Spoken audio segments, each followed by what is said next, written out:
करण्यात आलेला आहे? एक ॲडिशनल SP, 2 DYSP, 10 पोलीस निरीक्षक, 30 दुय्यम अधिकारी PSI API आणि जवळपास होमगार्ड आणि पोलीस जवान मिळून 500 लोक एवढा मोठा बंदोबस्त आम्ही या ठिकाणी नेमलेला आहे.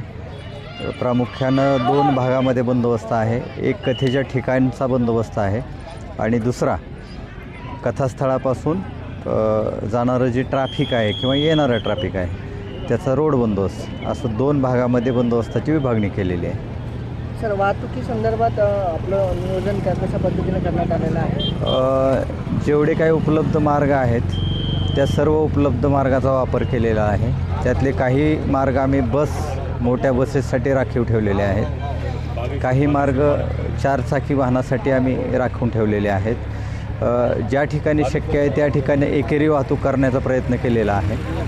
बसेससाठी स्वतंत्र मार्ग आहे आणि ज्या मार्गाने ट्रॅफिक येणार आहे तो मार्ग सोडून दुसऱ्या मार्गाने आम्ही जाण्याची व्यवस्था केलेली आहे. नागरिकांना काय आव्हान कराल? चोऱ्या असतील किंवा सोनचाकरी स्नॅचिंग असेल, या संदर्भात आपण जे या ठिकाणी बघत आहेत त्यांना काय आव्हान कराल? जे या ठिकाणी मोठ्या प्रमाणावर भाविक जमणार आहेत त्यांना आमचं एक पोलीस खात्यातर्फे आवाहन आहे की काही मौल्यवान वस्तू, दागिने, पैसे सोबत बाळगू नये.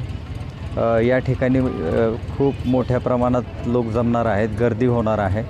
गर्दीचा फायदा घेऊन कोणी चोरांनी बायकांच्या चेन वगैरे, पैसे, दागिने हे चोराचोरीचे प्रकार यापूर्वी कथा असताना घडलेले आहेत. असे घडू नये त्यासाठी नागरिकांनी शक्यतो मौल्यवान वस्तू कुठल्याही सोबत आणू नयेत.